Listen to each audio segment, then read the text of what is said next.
Good day, mates. Truth, Hope, Love here, and today I am bringing you this ace program that many have not seen or heard of in any safari. It is a show simply known as Kangaroo Creek Gang.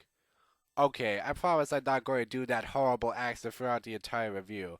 Sorry if I offended anyone. But I am still going to talk about this series, Kangaroo Creek Gang. Never heard of it?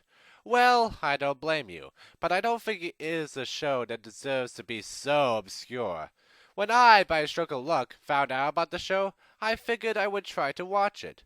But it was so hard to find. I found its website and an episode list for it, but I wanted to see the actual show. To my dismay, however, the show stopped airing, and I just about gave up in ever seeing it. It was sad, because I really wanted to give this show a chance. I truly like watching new things. No one I knew ever heard of it. Heck, most strangers I talked to, even from Australia, never heard of it.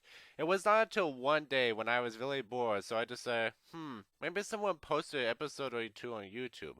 I was relieved to see that someone actually did post an episode, but it's not there anymore, unfortunately. While it was there, not only did I watch it, but I also noticed that the uploader said in the description that the DVD was released. And I was like, really? I gotta buy it. I went to the site, went to the contact, and about a week and 2 days later, I got the DVD. I watched the episodes and then came to this conclusion. It's pretty good. Not great, but I still don't see why it should be so unknown to many. I mean, it's not like Australian culture goes completely unnoticed by Americans. Looking at the screenshots I just showed you, you already know it's not going to be like Batman the Animated Series or Avatar the Last Airbender or heck, even Weekenders. But this is far better than, say, Mega Babies. The show centers around 10 talking Australian animals. Yes, 10 characters, but they mainly feature 4 of them. Kevin Kangaroo is a kid-like kangaroo who likes to pull pranks, and he gets easily bored by things that do not interest him, but he is willing to help his friends at times of need. Christy Koala is an athletic koala, something that is very rare for her species. She can be sarcastic at times, but she uses what she has to protect those she loves. Wally Wombat is the brains of the group. Well, of course he is, 'cause he has the glasses, but never mind that.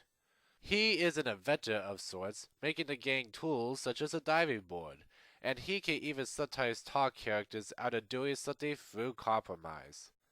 Emily Emu is a character that always thinks of herself as the most gorgeous creature in the creek, as well as the fastest, giving Kevin and Christy some competition. Despite the slight ego problem, she does not truly put anyone else beneath her. These 4 and many more, such as Eddie Echidna, the young and kind of scaredy creature, and Tittle's tiger snake, the almost vegetarian snake who just wants to be accepted, are being taught the life of the outback by their teacher, Mr. Lizard. The gang also has to defend the creek from being taken over by Mog, Mage, and Gabbo, the feral cats. Mog is the leader of the cats, the only female and the smartest of the trio. She once was a house cat, but supposedly was misplaced by her owners. Mage is the shortest cat, who really just wants to play and eat, rather than work. Gabbo is the tallest of the trio, but also the dumbest. These 3 live in an abandoned dump, and Mog constantly plots to drive the gang out of the creek. Now, for me, I think that the characters are believable enough for a kid show. They don't feel forced and are not necessarily stereotyped either. The dialogue is pretty good. Now, I don't mean this is Aaron Sorkin dialogue, but it's really not writing that will make you cringe either. The actual voices are pretty good too. No, not 100%. Of course, seeing as how this was made in Australia by Australians, they were not going to hire people like Jim Cummings, Tara Strong, and Frank Welker to do the voices. They had to hire people I never heard of that are native to their continent. I do like the fact that I am actually hearing authentic Australian accents instead of just someone doing a funny voice, though some of the actors sound like it's their first time voice acting. The episodes I have seen, which are 5 in total, are also good. They do have lessons such as don't hide the real you and don't go too far with a trick, and the show does not shove such lessons onto your face like some other shows I could mention. Dora! I really dig the music in this show. No, they do not sing, it's background music. I really wish I could give you listeners a sample of the music so you could hear for yourselves, but I am unable to do this unfortunately. Now, those were all the good points. Here's a few of the bad points. First off, the animation. It's not terrible, as I have seen worse, like Spaceballs, the animated series, Titanic, The Legend Goes On, and ugh, Mega Babies. I would even go as far as to say that Kangaroo Creek Gang's animation is okay as far as television standards go.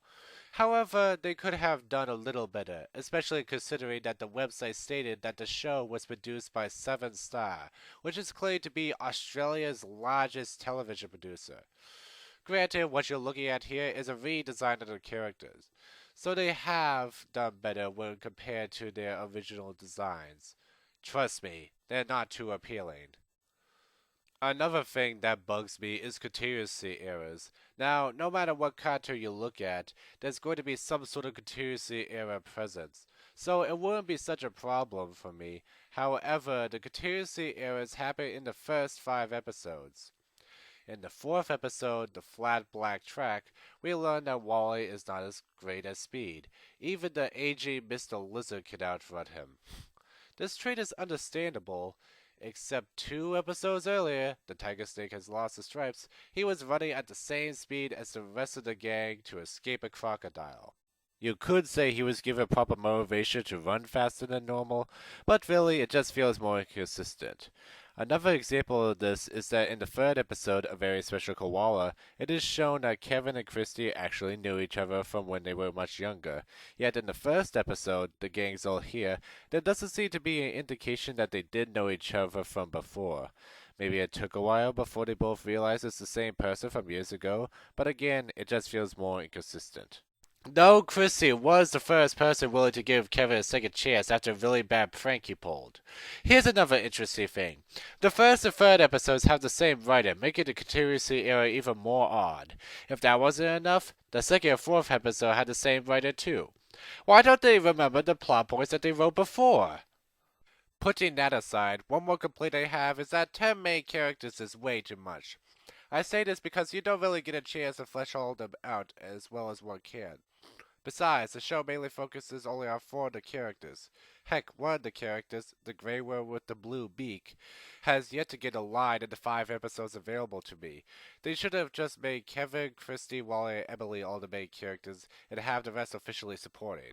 There's my gripes, but despite these, I still think that Kangaroo Creek Gang is good. I don't cringe while watching it like I do sometimes with other cartoons, and I do feel that they were at least trying and not throwing things together.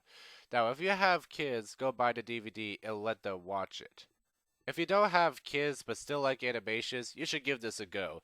You get the DVD through contact on the official Kangaroo Creek Gang website. Ask them for it, and make sure you tell them what DVD regional code you are, as well as your address. If your kids don't enjoy it, or you feel uncomfortable about it, sell it through eBay so someone else could know about it and maybe like it. There's supposedly a second DVD being made, and it might give the distributors more reason to make it if more people are buying the DVDs. The episode list I found made me want to see the episodes that were mentioned, including one where the gang escapes the fire, and another one where the gang starts to get sad after large amounts of rain. I also see possible hints of character development for Mog in future episodes, which intrigue me. So again, please buy the DVD. It's the only way to see the episodes, unfortunately, and watch the episodes to decide for yourself if it deserves to be lesser known or not. This is Truth, Hope, Love, signing out. Oh, one more thing I want to mention. Do you notice anything in this screenshot? No? Well, take a closer look. Jackie Chan? As in this Jackie Chan?